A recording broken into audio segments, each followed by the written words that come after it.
Balea ez urrez egin ikolera gara amatzuen zakur begi dino ai, ai, ai.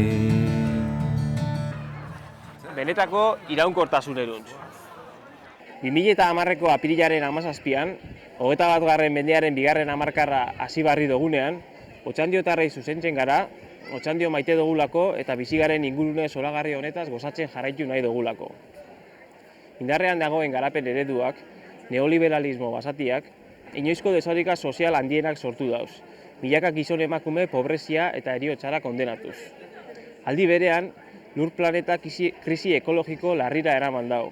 Gure besoietan jaso dugun home dokumentalak garbi azaltzen dauen modura. Enpresa multinazionalak dira munduan jaun eta jabe, eta lehen munduko agintari politikoak multinazionalek baldintzatuta dihardute. Kopenhageko klima aldaketaren gailurrean ikusi ahal izan dugun modura. Geroz eta gehiago hasi, geroz eta gehiago kontsumitu, planifikaziorik gabe, inpaktu ekologiko eta sozialari erreparatu gabe, gutxi batzuk neurri gabe aberasten jarraitu daitezen. Baina ez dago atzerria joan beharrik norutzukoa zen jabetzeko. Euskal Herrian bertan badugu krisi ekologikoaren adibide ugari. Landa lurraren okupazioa, akuiferuen suntxiketa, kontsumo energetikoaren igoera, balio handiko ekosistemen kaltetzea, kanterak eta eskombrerak nonahi, zertarako eta Bilbotik Gasteizera 15 minutu lehenago heltzeko. Hori da abiadura handiko trena, Euskal Herritarren behar izan sozialei erantzun gabe, aurrekontu publikoa hipotekatuko duen azpiegitura erraldoia. Aipatu dezagun era berean Durangaldeko lurralde zati egitamua, edo PTPa. Herritarren parte hartzerik gabe inposatu berri da lurralde plana. Industrialdeen eta era guztietako azpiegituren bidez lurra era basatian okupatzen dauden plana. Azkenik, jar dezagun arreta gure herrian, Otxandion. Gure ingurunean inpaktu ekologiko larria eragingo daben bi proiektu datozkigu eta gainera. Motxotegin Iberdrolak eraiki nahi dauen parke eolikoa eta tentsio altuko linea. Lehenengoari dagokionez, Motxotegi gaina erabat txikituko nahi dabe 12 aerogeneradore jarrita. Eta bigarrenak, kortafuegoz zabal bat ekarriko da gure basoetara. Kerizara eta Antaperaluzetako bizilagunak zuzenki kaltetuz. Garapen eredu hau autodestruktiboa da, eta etika bako aberastasun nahi asegaitxei baino ez die erantzuten. Eta hau guztia iraunkortasunaren izenean. Ez da ordea ezetxe esan eta konforme gelditzeko garaia. Garapen eredu honi alternatibak planteatzekoa baizik. Hori da gure ardura politikoak eskatzen dozkuna. Benetako iraunkortasunera eramango gaituzten proiektu zehatzak proposatu eta gauzatzea. Jarraian, ingurumenarekin erlazionatutako 4 ildo estrategiko aurkeztuko doguz. Gure iritziz, ildo hauetan definitutako proiektuak izango dira Otxandio iraunkortasunaren bidean jarriko dabenak. Lehenengo proiektue uraren ziklo integralaren kudeaketa iraunkorra. Helburua errekek eta pantanoek osatzen daben ekosistemak berreskuratu eta balioan jartzea da.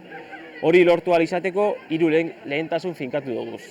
Errekatik hartzen dugun ur emaria gutxitzea, ur sarean egon daitezkeen ilesak murriztea, eta ur zikina tratatzeko sistema ekologikoa ezartzea. Biodisko bidezko araztegi bat, urmael eta zingira naturalekin osatu, eta pantano muturraren erregenerazio proiektu integral batean txertatuz. Bigarren puntua, subiranotasun energetikoa. Helburua Otxandioren subiranotasun energetikoruntz bidea egitea da. Horretarako 2 ikerketa hildo zabaldu doguz. Gure basoek sortzen daben biomasaren aprobetxamendua alde batetik, eta herrian sortzen den materia organikoarekin, eta abaltzaitzaren hondakinekin biogasa eta konposta egitea beste alde batetik. Hirugarrena, landa lurra babestu eta balioan jartzea. Basoak eta landa lurra antolatu eta babestea da helburua. Landa lurraren antolaketak energia subiranotasunari, elikadura subiranotasunari eta ondarren naturala babestu eta balioan jartzeari erantzun behar die. Laugarren puntua, eta azkena, zaborraren kudeaketa iraunkorra. Alden gehien berrerabili eta alden guztia birziklatzea da helburua. Zero zabor estrategiaren barruan urratsak ematen hasteko borondatea azaltzen dugu. Horretarako, hondakinak kudeatzeko sistema ezberdinak aztertuko dugu. Otxandioren ezaugarrietara moldatzen den sistemarik iraunkorrenaren aldeko apustu eginez. Hauesek beraz 4 ildo estrategikoak. Gaurko egunean gainera, 3 konpromiso hartzen dugu herritarren aurrean. Lehena, 4 ildo estrategiko hauetan finkatutako helburuak lortzera deitutako proiektu eta alternatiba zehatzen bideragarritasun tekniko eta ekonomiko aztertzea. Bigarren konpromisoa. herritarren kontseiluan proiektu hauetako bakoitzaren gaineko eztabaida publikoa planteatzea dagokion garaian. Eta hirugarrena eta azkena, herritarren babesa jasoz gero, aipatutako hildo bakoitzean sortzen diren proiektuak praktikan gauzatzea.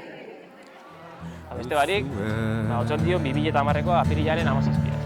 Oian epeletako txuen antza duzue, ai, ai, ai, ai, ai, ai.